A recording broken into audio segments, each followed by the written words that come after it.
But there was this one night where I could not sleep. And so I have the Oura ring. And in the app, they have like little prompts that you can listen to. It's like the Calm app. They're like, okay, like now breathe, now pay attention to your fingers. And so I was listening to one, and I was like, and they're like, okay, now think of a time where you were like traumatized. And I was like, what?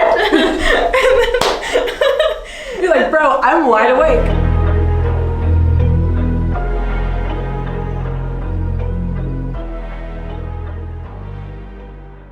Welcome to the Team LogoFit Roundtable. I'm your host, Laurin Conlon. Each week, we share the evidence-based practices and communication-driven strategies we use with our clients and give you the tools that you need to be successful for life.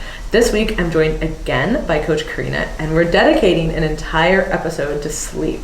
If you listen to the last episode, I opened up with this by accident, which we didn't cover that. We covered body fat settling point. But finally, we're at the sleep episode, and I don't know why we haven't recorded a sleep episode, because this is super important, and obviously we talk about this a lot with clients. We actually added this to the update sheet just to see. It's like a general thing, like, you know, it doesn't have to be like perfect, like I slept 7.17 hours, like, no, like it's just a general trend. Like, do you normally sleep 7 or 8 hours and then you slept 4, right? Like that would cause some changes. You know, biofeedback that we would be getting, whether it's performance, hunger, weight fluctuations, etc.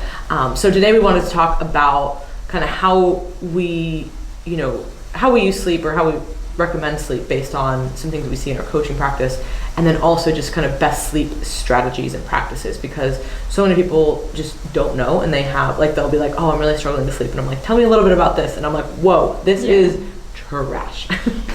Trash. So as Lauren mentioned, we ask about sleep every week in our client check-ins. We have them record hours, and then obviously if there's anything they need to expand on, like quality, because you can sleep 8 hours, but it could be crappy sleep. That'll also have some changes. That'll also cause some changes metabolically, physiologically, in our biofeedback.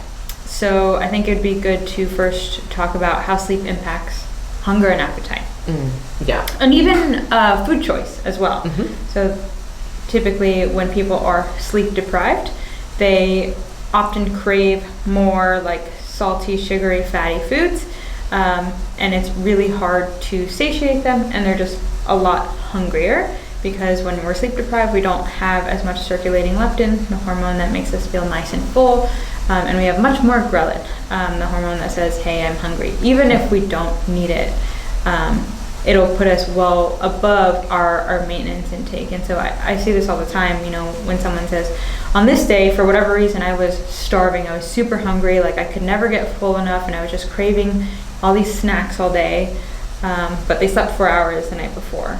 So it's a super important aspect in nutrition as well, because it changes the food choices we make. It changes how much food it takes to satiate us.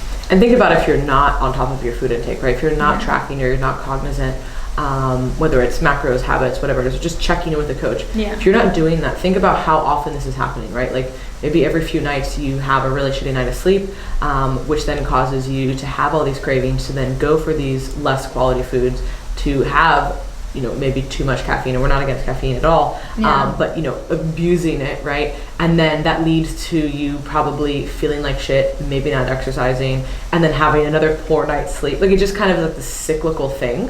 If you're not aware of this, it can be really detrimental. So I always feel this, like, it's almost like this high adrenaline. Like, I notice, like, when I don't sleep well, for like, I always have like a mark. I have like a few day mark. I can go 3 days with low sleep back to back, and then by that 4th day, when that hits, trash, I'm not really functioning too well. Like, you know what I mean? Like, it is like every single time. And if I don't catch up on sleep, I will get sick usually after a few days. Like, it's just like every single time it happens to me. And I know for me, it's like this very like high adrenaline, like kind of like this like empty feeling, which part of that is like the not satiated, but just kind of like this like general like emptiness, which again, if you're not aware of all this, and maybe you're not tracking your food, you're like, maybe I'm just really hungry. And then you just go for these poor choices. So a lot of it's just being aware that, like, all right, if you're not sleeping well, you likely are going to be going for these sugary, fatty, salty, think like snacks, high calorie, just, high calorie. Your body's like, you haven't slept, you need energy. Right. regardless of your body fat status. Like, yeah. you haven't changed, you're not dieting. Like, when you're dieting, like, in a real deep deficit, your sleep is always trash, and then you're always generally pretty hungry. So that kind of is like this self-fulfilling loop. But if you're not in that kind of period, you can still have these feelings without dieting. Yeah, I know for me personally, I like to keep a very consistent feeding window. So I start eating, I'm just consistent across the board. I start eating at a specific time. And recently it's pretty late in the morning. It'll be like 11 or noon. But when I haven't slept, and I'll usually won't be hungry until like 11 or noon. But if I haven't slept or I've had a horrible night of sleep, I will start like starving at like 8 a.m., 9 a.m. Knowing what I know about sleep's impact on appetite and hunger and physiology, I'll be like, man, I'm so hungry right now, but I know like realistically, I don't need this, because if I actually got enough sleep, I wouldn't be hungry. So, but if you don't understand that and you're sleeping like crap, or you're maybe not practicing the best sleep hygiene the night before and things like that, and you're not getting enough deep sleep, which is super important, and you're hungry, and you're eating more, not only longer throughout the day, but more at each meal, those calories are really going to add up over time. For sure. So just being aware of that is number one. Yeah. 2, we're really trying to correct your sleep, but everybody has nights where you don't sleep that much. It's just life. It happens. So in the advent that you do have a low night of sleep, try, if you can, to get a nap. Make sure you're having nutritious foods.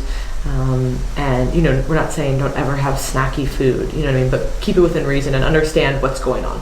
Yeah, and then both directly and indirectly, sleep has a significant impact on body composition and weight, right? So if you're not sleeping very much and you're hungrier, you're obviously going to eat more, which might cause, a more weight gain. And you typically see individuals who don't get enough consistent sleep are on the heavier side or have higher quote-unquote BMIs, have all these other metabolic dysregulations, higher blood sugar, higher HbA1cs, and things like that. And so sleep deprivation will elevate blood glucose. So every time I have checked my fasting glucose when I haven't slept very well, it's at least 10 to 15 points higher than it normally is. So sleep has a super important impact on our body's ability to regulate blood sugar. And then I also feel like a little bit more inflamed and just retaining water when I don't sleep as much. For sure. And if you have someone who weighs in the next day or weighs in that morning, or they have a weight on their macro tracking sheet like we do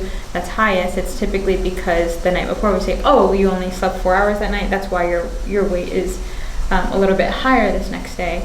And so again, if people don't understand that, they'll look at that as, oh my god, I gained like 3 pounds of body fat overnight, like what happened? No, you just didn't sleep enough, and maybe today you should try to get to bed earlier, or if possible and if most beneficial, take like an hour nap. The only time I see that people's weight doesn't really spike from low sleep is if the reason they were awake was because they were super active. Like let's say, this always happens to me when I travel out west, because you have a 3-hour time change typically. You have an early flight, so you're getting up early, you have this flight, and that's typically pretty long, at least 4 hours, if not 5, and then you're getting over there, and then it's early there, so you're spending the whole day, and typically because it's the first day, you're excited, so you stay out late. Like usually, almost without fail, every time I travel out west, because I'm also a degenerate, but most times I'm staying up close to 24 hours, or at least 20 hours, for a whole day. Because I'm just doing stuff, right? Like the early flight, the time change, I'm going out, doing whatever. And then you're like, damn, this is really way to kick off the trip, but I do it every single time. So I just, at this point, know, like, all right, I'm not going to sleep that much today. And I won't really see a big change from that, because I'm actually doing stuff the whole time. Your output is really high, so that's why you're not sleeping, not because, you're at a conference and you're sitting around all day, but you're stressed out, and then you got to go do stuff. And that's just like a totally different thing. So, but yeah, definitely the blood sugar dysregulation. And again, think about how much that's going to impact you, not just, like once or twice a week, but like every single night, like span together. And if you're not sleeping well, which is causing you to hit snooze and then like not go for a walk or not train, these are the things that compound, that it's really hard to like tease out exactly why. But there's certain physiological things that are happening, and then there's our behaviors that are really impacting it as well. Yeah, and I personally, as a coach, also see more instances of like emotional eating and stress eating when people don't get as much sleep. When we don't sleep as much as well, we tend to be a little bit more like emotionally like sensitive to things. And so, that's another reason why our body composition might change due to not sleeping as much. And if you're someone who is not on top of your sleep at all and really don't take it as seriously as maybe we understand it, or someone like Matthew Walker and Dr. Huberman and things like that, you're just not going to understand this, and overeating is going to be more normal to you, and an outlet. Yeah, and then you might see, if you don't have to change anything, but maybe if you slept more, improvements in body weight, body composition, mood, and all of those things. So sleep is super important for hunger, appetite, body composition, and weight. And then now moving into how sleep impacts training performance. Obviously, for obvious reasons, if you are sleep deprived, you're not as well recovered. Sleep is a super important process for all kinds of recovery, growth hormone spikes, and things like that. And I don't know if this is a common thing, it might be super random, but I personally find that I feel like my cardiorespiratory health is impacted on days that I don't sleep as much. I'm much more gassed doing. Yeah, it's like that. It's like this higher adrenaline output. Yeah, your resting heart rate will be up. Yeah, things that aren't as typically challenging for me, like going upstairs and going for a mile run. It's like a struggle when I don't sleep as much. 100%. So your whole just autonomic nervous system is like, hey, what's going on? And it's just everything's dysregulated, and you're just generally gassed. You're just out of it, and then of course, because of that, if you're more tired going into the session, you're going to have probably a higher injury risk. So there's that as well. If you haven't slept, and we're not sure when you haven't slept, what have you done the night before? Not sure. Yeah. Are you dehydrated? Going into a session, obviously that's going to impact how you're training, your performance, your injury. Pain threshold as well is much lower. It's so much harder for me to train to failure, because I'm oh my god, everything hurts. Everything hurts and I'm dying. I can't hold this barbell, my hands, so I'm much more sensitive. I don't sleep well, my hands are just they just don't want to, it hurts, grip stuff. Yeah, someone could just poke me and they're ow! Now, again, there are certain times, shit happens, right? You gotta be up, can't sleep all the time. There's events where you gotta be. Yeah, but I think it's multiple days of not sleeping well, then I'm whoa. Yeah, dude, I'm telling you, by the fourth day, I'm not a person. Yeah, if you're someone who sleeps really well normally and you have one off night, you probably will be fine training the next day. And things like that. For example, I just hit the mic on accident.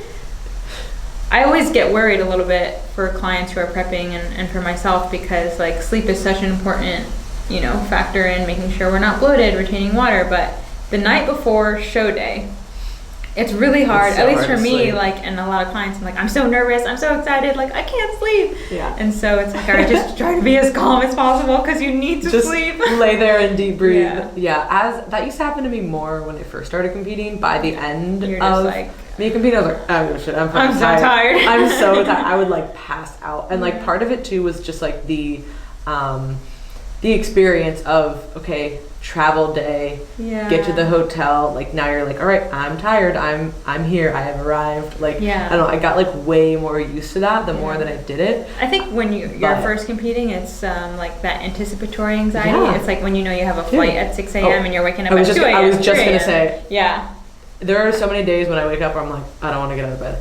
If I have an early flight, you bet my ass I'm getting up, I'm jumping out of bed because I'm I don't want to miss it. I'm that person. My heart rate is 80 beats per minute, right away. Did I miss it? Even when I went to Austin, we're going to this event and we can't be late, you know what I mean? And we have a long drive and we had to do a lot of stuff in the morning.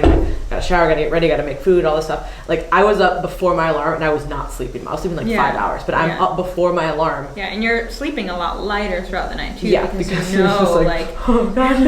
I don't want to be the one person that sleeps in like an idiot. Yeah, anxiety, especially when if you have to fly or any kind of travel, where you can't just roll out of bed and get there. That is, I always feel super on edge. Yeah. I don't know why, but and some nights too, for whatever reason, certain nights of the week, it's tomorrow's Monday, gonna be a big day. And then I should be sleeping, but why am I tossing and turning? No, and that's the worst. But there are some things we can do to improve our It's a lot of things. sleep. We can focus a bit on sleep hygiene. That's something, you know, when I see a client who's sleeping like 4 hours, 3 hours, 8 hours, 10 hours, 2 hours, it's like, all right, hey, what do we need to do? We need to be a bit more consistent about things. Like, what does your life look like about 2 hours before you go to bed? Okay, let's change X, Y, and Z.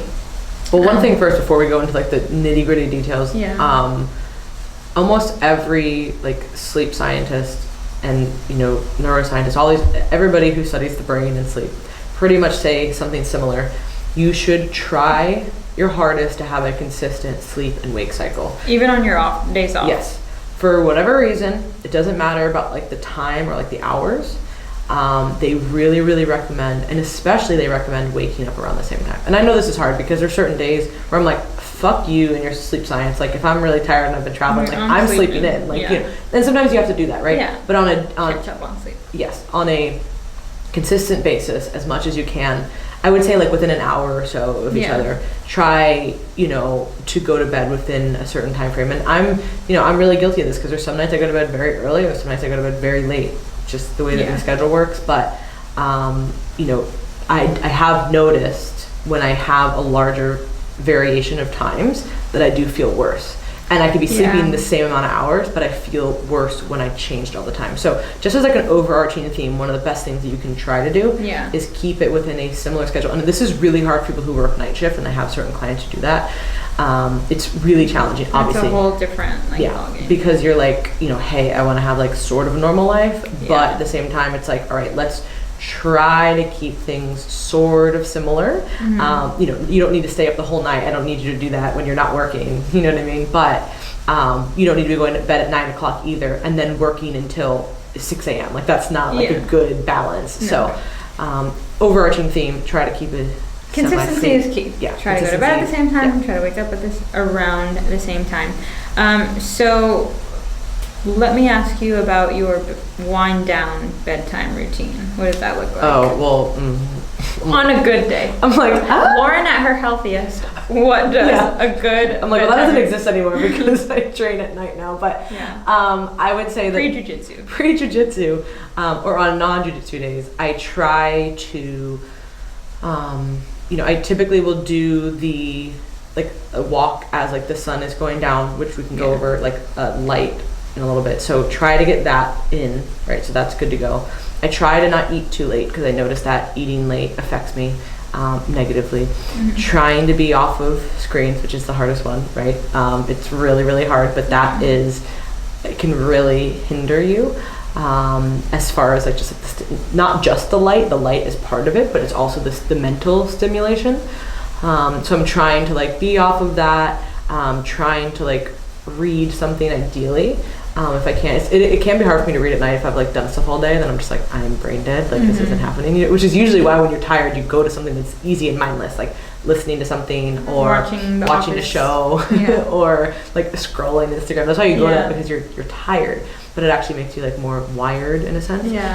So I'm trying to stay off of that. I find that if I watch certain types of shows or movies before I go to bed, like I can't sleep. I'm so riled up. Like I can't watch anything new before bed because then I'm like, I'm hooked. Like, I'm just thinking about it. Or even if it's not like, even if I'm like, I'm done watching it, like with like The Sinner, right? Like every episode was like, oh my god, there was one night I was up till 2 a.m. like trying to finish it. I have a bad binging habit. Ryan's always like, Karina's such a show binger. He goes, Karina's such a binger. I'm like, what? He's like, yeah, she always watches all these shows, and I'm like, I always think he's talking about. I got that binging personality. I've just changed my vice. Food to TV shows. A little healthier, maybe not. And then one thing I really like to do too that helps a lot is like taking like the hot shower. Like that helps a lot to like really, you know, help with sleep. So or if you have a sauna nearby. Yeah, you could. We have a portable sauna. You can actually, dude. they're pretty solid. Like it's actually better than I thought it would be. I was like, this is gonna be so stupid. I just always think about the first time I saw Ryan like using it. So this portable sauna that Lauren and Ryan have, it's like a small tent for a 3-year-old. So, but you sit in a chair and it's just like the chair is definitely it changes. It like covers your whole body other than your head. And so the first time I like walked into your house, I just see Ryan's like floating bald head in this little like gray tent. I'm like, are you okay in there? And he's like, yeah, this is my sauna. I'm like, oh, okay.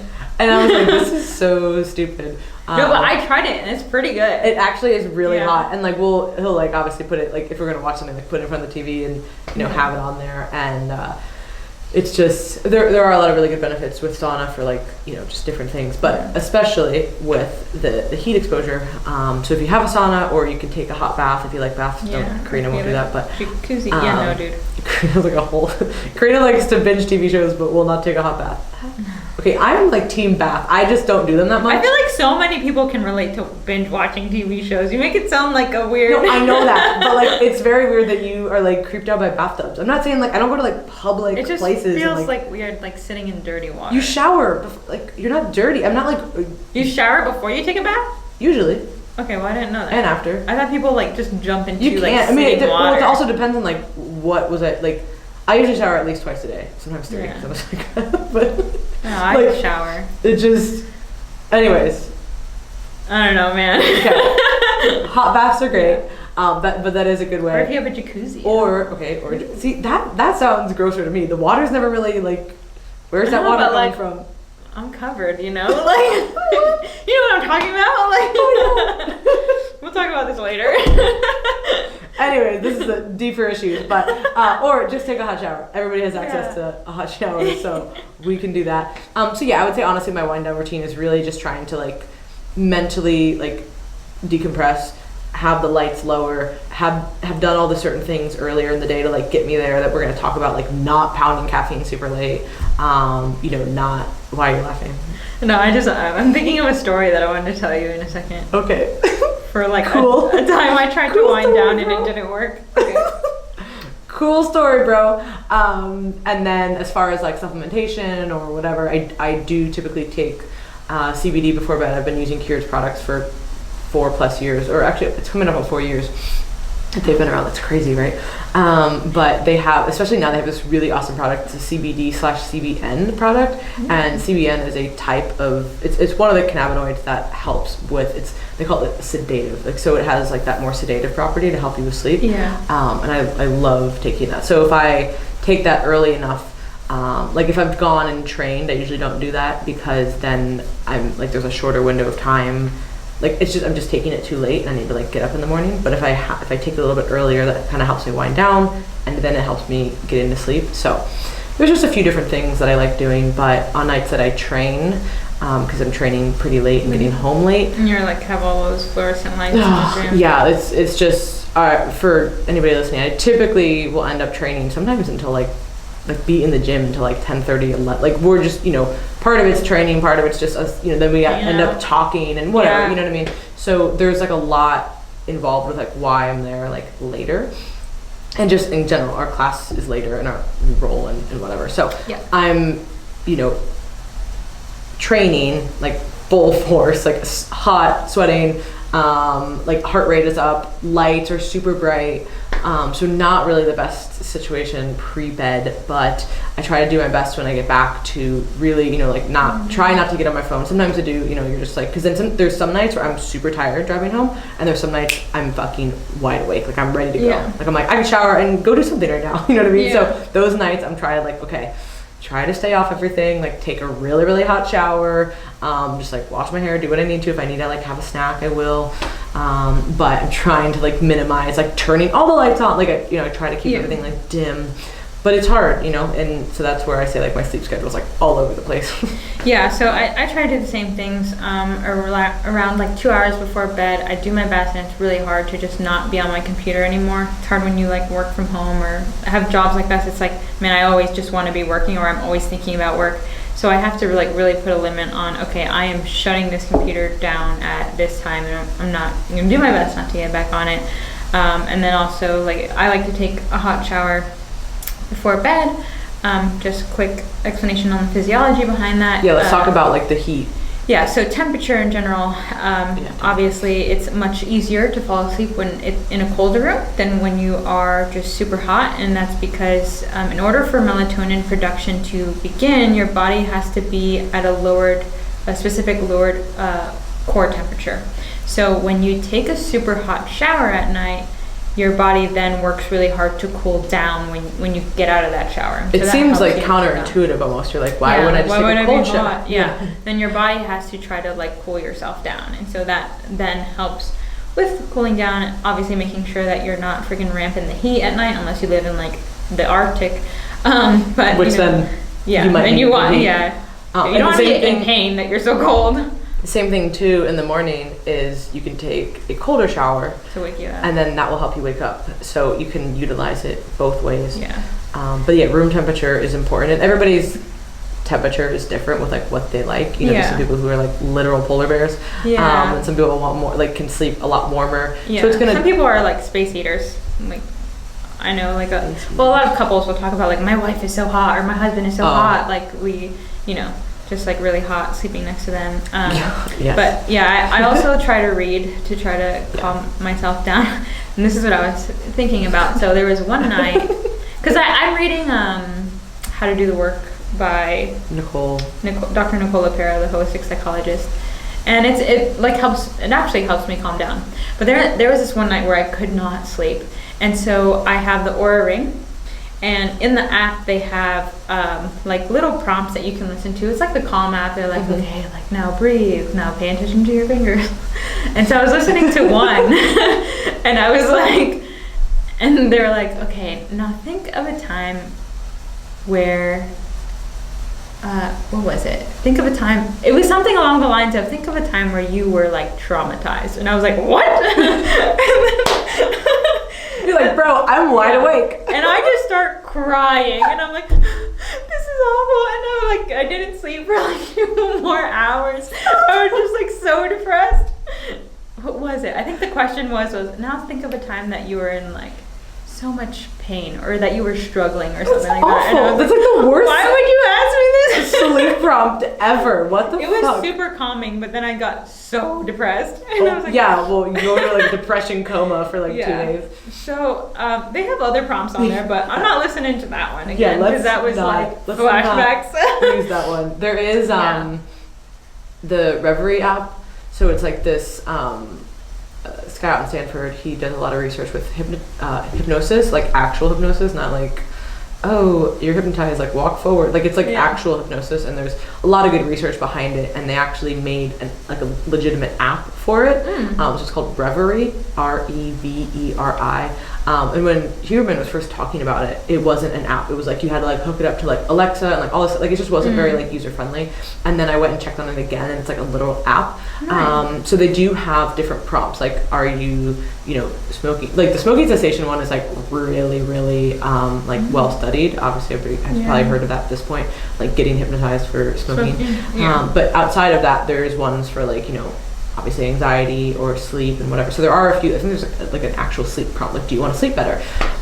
So they're like 10-ish minutes or whatever. Or you could do some type of guided meditation if you wanted. Yeah, my stepmom really loves the Calm app. I haven't tried it, but she's like, I have not stayed awake through a single, because she just falls asleep in the middle. Really? Okay. Yeah. So yeah, I use, the meditation app that I use is more for like meditating, not for like sleeping. You know what I mean? So it's not like, hey, hope you fall asleep right now. So I bet there's just different prompts. But yeah, the one I use is called Waking Up, and it's pretty solid.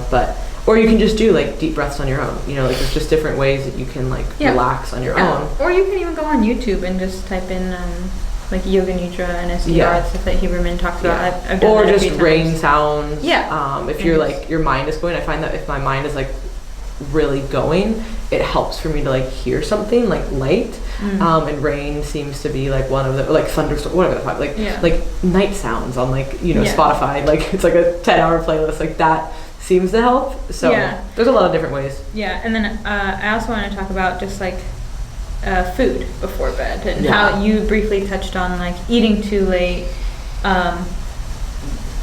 you find impacts you negatively. And then obviously Dr. Huberman talks about how it can, like, just more carbs in the evening help us kind of feel a little bit more calm and relaxed. Spike serotonin and go to sleep. I think it's I'm always eating carbs, so we're good, but nuanced, right? So I find the same thing. I find that I'm a lot more like alert and awake if I don't eat carbs earlier in the day, and it helps me kind of like calm down and get sleepier. But if I eat too close to bed, that's the thing, I can't eat too close to bed because then my body is like super busy digesting. I get really hot because my body is digesting food and breaking things down, so it increases core body temperature. And then I have been able to kind of analyze through my Oura ring that I don't get as much deep sleep if I eat too close to bed. Yeah, for me, I can eat certain things. If I have like a snack, I'm fine. If I'm eating like a heavy meal really late, that usually impacts me because my body is like focused on digesting that, right? It's like it's trying to digest this whole high calorie meal, and I'm trying to like lay down and go to sleep. Like it has started to bother me as I've as I've gotten older. In my old age, I can't eat late before bed. Aging related problems, but if I have like a snack, like I'm not gonna be like, I can't eat anything. If you're like bed. so like, full that you're like, we all know the difference. You know the difference of when you've gone out and maybe you've had like a big meal, with dessert, like whatever, versus like, I had a Yasso bar. Like that's not gonna bother me going to sleep because I asked for it. That doesn't count. Or skinny cow. Those calories don't count, but they don't count. It's the end of the day. But you know what I mean. Like so, there's a difference of like feeling really really full. And I know too, like we can talk about the light. Light is really, really affects people, and it really affects me. So I know that if I stay like inside all day, right? Because it's really easy, like wake up, get to work, doing stuff around the house, eating, not if I'm not at the office, right? If I'm just at home, it can be easy to stay inside all day, right? Maybe going into the garage to train, or like maybe even going to the gym to train, which is again inside. Yeah. So I've noticed there's a substantial difference just in general when I go outside at different points of the day. And obviously there's a bunch of research behind that. Again, we talk about him all the time, but please refer to Dr. Huberman's podcast.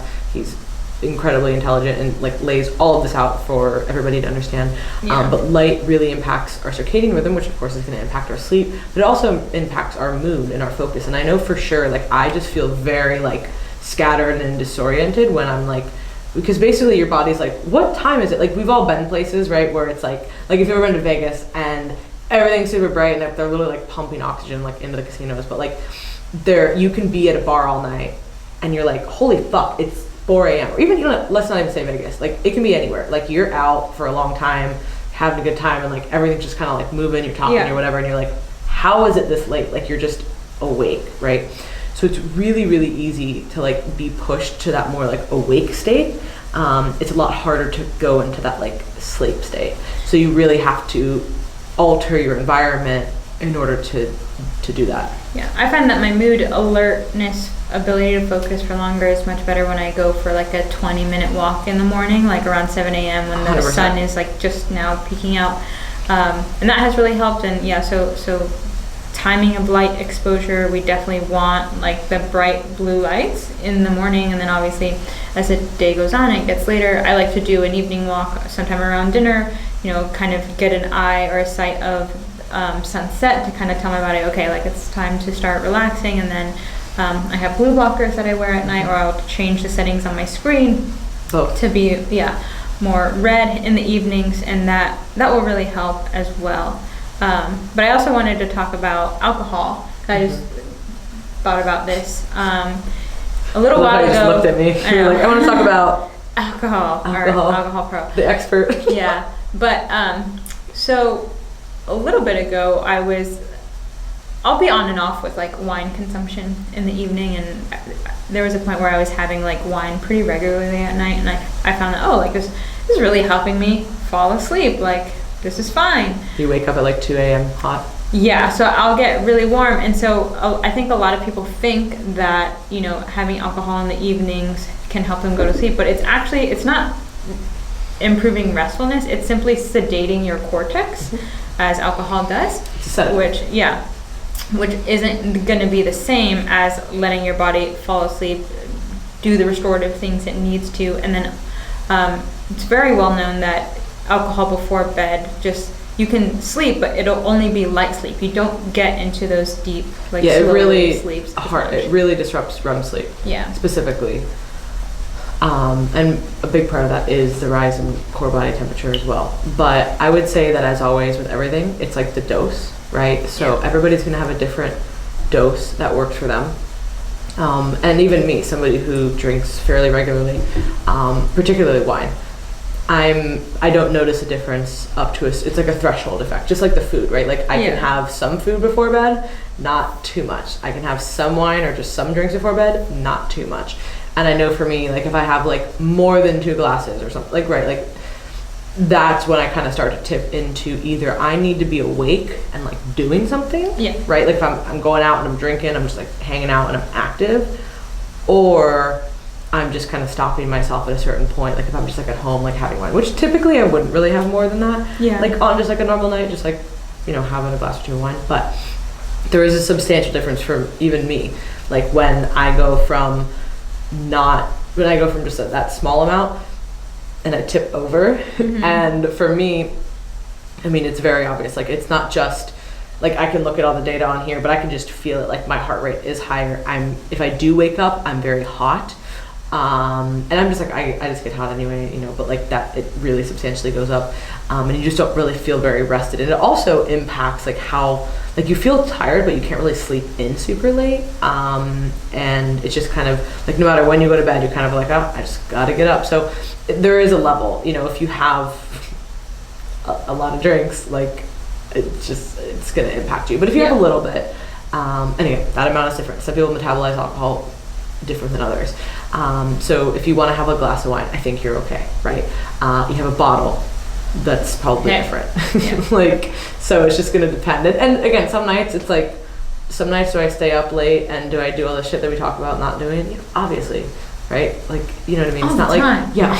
All the time. You know, some nights it's not going to be perfect.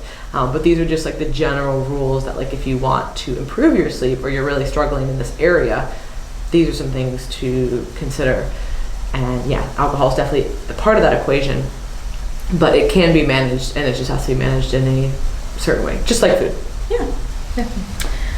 Okay, that's all I had. I think that was really good, and we gave a lot of really practical tips because I think so many people struggle in this area. So if you guys have any other specific sleep questions, definitely send them in. There's the link in the episode show notes, and you can just fill that out. It's totally anonymous, but I mean, I don't think a sleep question needs to be anonymous, but in any case, you can send us an email. Yeah, I mean, I don't know, you can send us whatever because it is anonymous, but send us an email or fill out the Google form if you have any questions. Visit teamlocofit.com to read other articles that we've written, and as always, if you enjoyed the show, we would love if you could share and subscribe it. This really helps grow our channel and help educate others in the industry. So thank you guys so much, and we'll talk to you guys next week.